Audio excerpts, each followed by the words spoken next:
Hey guys, how's it going? So, don't tell me I'm not dedicated to this channel. I'm out here with greasy hair because I just finished work and a broken tooth because I was eating a chicken wing and I just popped my front tooth. See, it's not really my tooth. Anyways, just to say, I had to pull this video through for you guys because I have a couple of subscribers that really needed help with their fish that currently have dropsy.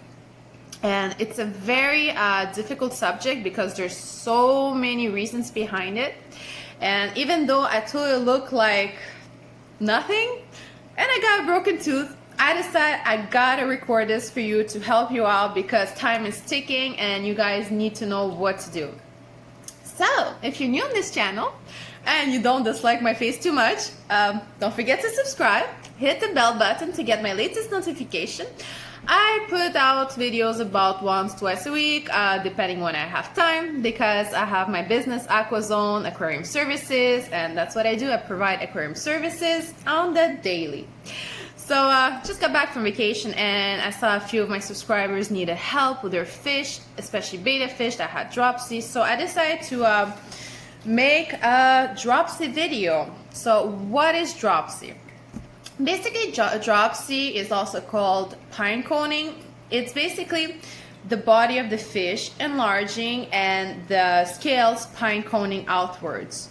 Meaning water retention. I will get into the causes right now. Okay, I actually came prepared. Like I took time to prepare this. Sorry, I'm a bit itchy. So the number one cause, and that's pretty much the number one cause of all disease, is poor water quality or bacteria in your water column. So if you don't do your water changes, if you don't vacuum your gravel, if you don't properly maintain your aquarium, you will end up with a lot of bacteria in your aquarium and it will cause many diseases to appear, one that includes dropsy. Number two is overfeeding your fish. I have covered in a previous video what and how to feed your fish. There's three types of fish: the herbivores, the omnivores, and the carnivores. And for each one, I named what you should feed them. Check out the link below, or I'll put the thumbnail here. Okay, so this is number one. You have to know if you're overfeeding your fish. Okay, you also have to know if you're feeding them the right thing or the wrong thing, because if you're feeding them the wrong thing, that might cause some internal issues such as bloat and other things. So you really got to make sure you feed your fish the right things. Also included in this, grains. In the previous video about fish foods, I spoke about the importance of not having grains in your fish food. Pretty much every pet, okay, now has bulking agents in their food such as soy, wheat, corn, soy meal, fish meal. I mean, it still includes fish, but what I'm saying is that byproducts of fish and grains are bad for your fish, especially grains. Stay away from soy, corn, and wheat. Okay, so in the previous video I gave you a list of all the good foods that don't have as much as that or none at all.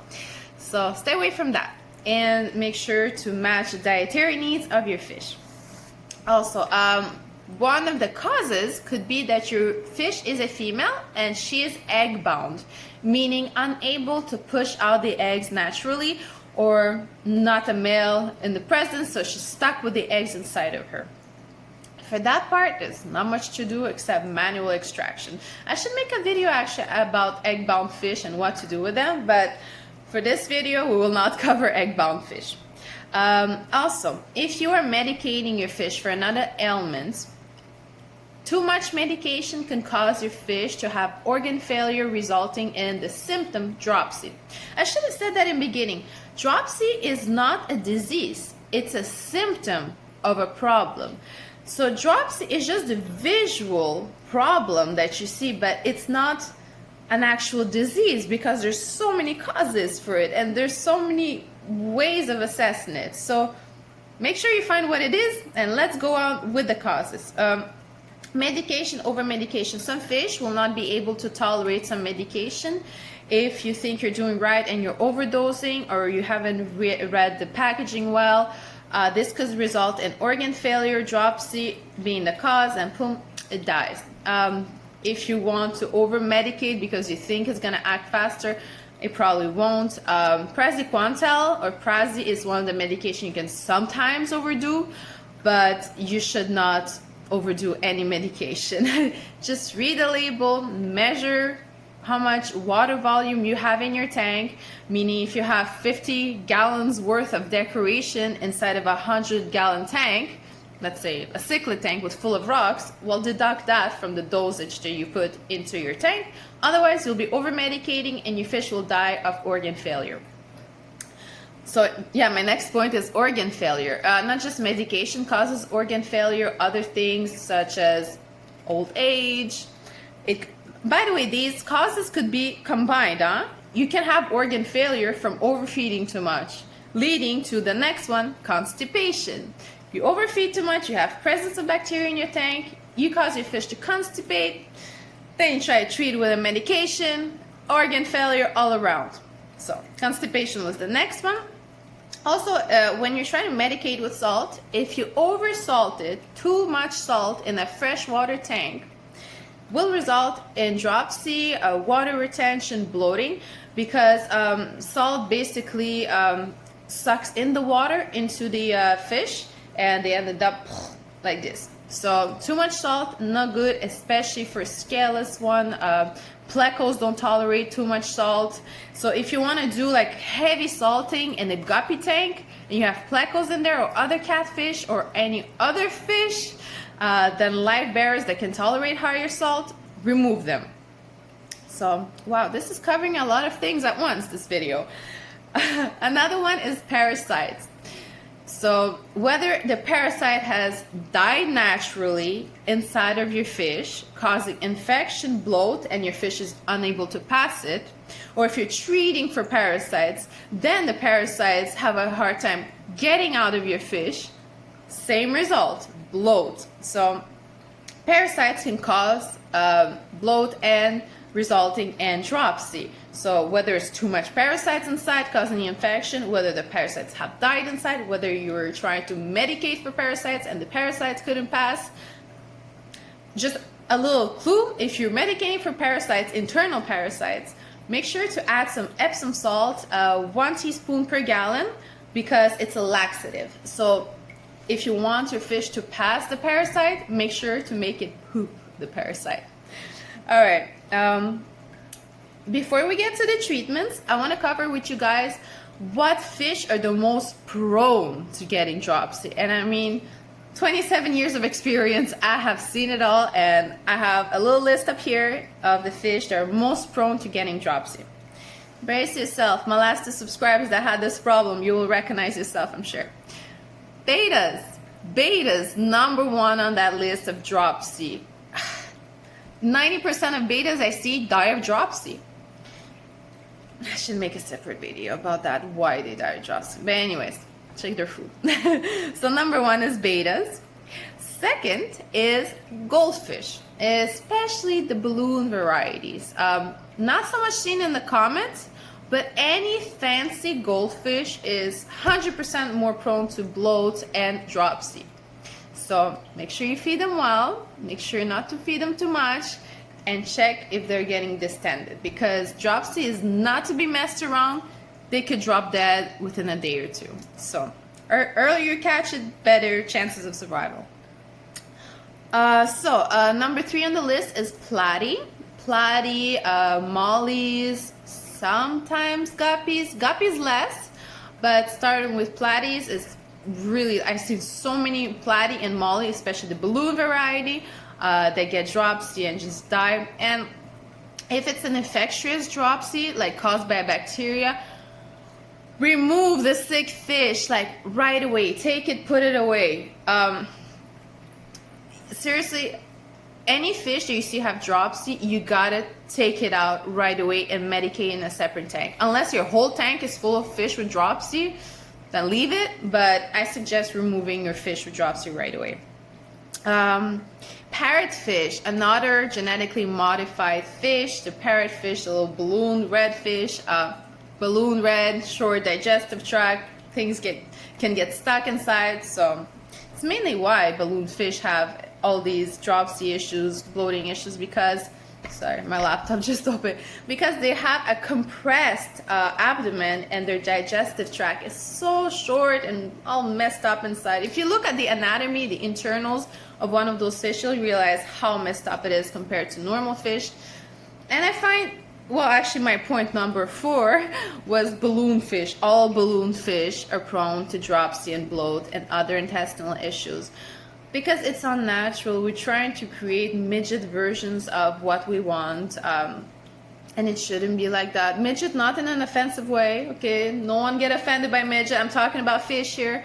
But if you have fish, like mollies, platies, avoid buying the balloon ones. You'll get into so much problems with them, you know, even goldfish.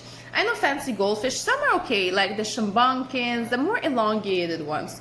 The more compressed and unnatural looking it is, the more you have chances of having a sicker fish, and their longevity is also like cut in half.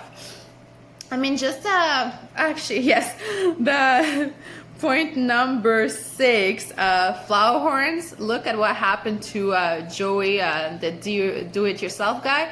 He had a flowerhorn that had a short compressed body, died of bloat and dropsy, and you know, there's not much doing there. So if you buy a genetically messed up fish, you'll end up with a genetically messed up fish. So in the list, betas, goldfish, platies, balloon fish, parrotfish, flowerhorns. Most African cichlids actually can get also dropsy as a result of overfeeding usually. So make sure you feed them the right things. Trophius, I saw, have a lot of bloating if you feed them the wrong thing. Feed algae, not grain. Yeah? Okay, so into the treatments. Treatments. I have a hard time going with treatments because anecdotally I haven't like seen much evidence of dropsy being successfully cured. Dropsy equals organ failure. Okay, how do you bring back a failing organ? Dropsy is usually a death sentence for your fish. I personally never cured a fish with dropsy, but I will give you the treatment if you catch it super early or in the bloat stage. If the fish is just bloated, I heard anecdotal evidence, and I've tried myself to unbloat them, and it did work. But once it gets to dropsy, it's gonna be really hard. Number 1 is take the fish out in case it's a contagious strain of bacteria or something. Take it out, put it in a separate tank. So if your water is good, you put it to 28 Celsius in Fahrenheit, 82 Fahrenheit, I think. Also, second course of treatment, Epsom salt, magnesium sulfate, 1 teaspoon per gallon, as I said earlier.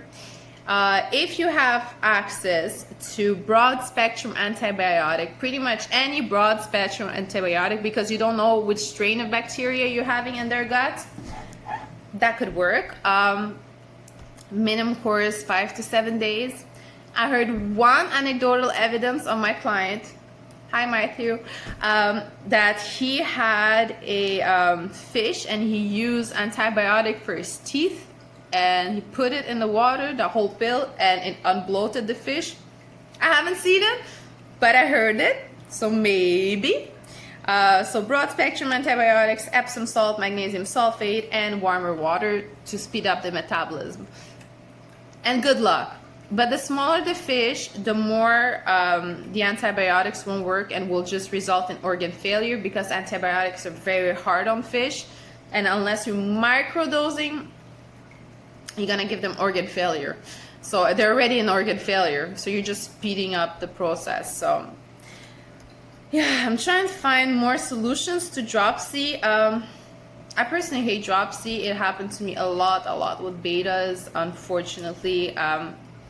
You know, sometimes they say beta food, and beta food is death beta food. So that's my experience. I lost a lot of betas to dropsy over the years, and I've learned now to I will make another video about that actually. I can't break it to you in this very video what I did to avoid dropsy in all my betas from now on, but stay tuned because I will make a video about beta dropsy. But it's really food related. Keep your water pristine, clean. Keep the temperature adequate for the fish. That's another thing. If you don't heat your tank and the metabolism of your fish is slower, they can get impaction. They eat, but they don't have the energy inside of them to process the food. It stays inside, bloats, rots, and so on. So make sure the temperature of your tank is adequate, so they have the fast enough metabolism to process the foods you're feeding. So that's my take on dropsy. I hope that was informational for you. I tried my best. This is all the experience I gathered throughout the years. I tried everything. This is the everything, and I'm just delivering it to you. So take my experience, do with it whatever you want. But I hope it helps you guys. Also, for my viewer that has other fish than his betas in the tank, and the betas are going for the food, understand that a fish will go for anything that falls in the tank, and they will eat anything, because fish are always in survival mode. They're always trying to eat whatever can fall in the tank. It doesn't mean it's good for them, and it doesn't mean that it won't cause them bloat and dropsy. So it's very important to feed adequately proper foods to your fish. Alright, so if you like that video, don't forget to subscribe. Yet again, I'm saying it. Don't forget to like it, comment if you have more suggestions, more tricks of how to get rid of this horrible symptom of a disease. Share it with the viewers below. We all need to share knowledge. We're all aquarium freaks, so let's share our knowledge all together. And yeah, I'll see you in the next video. Aloha!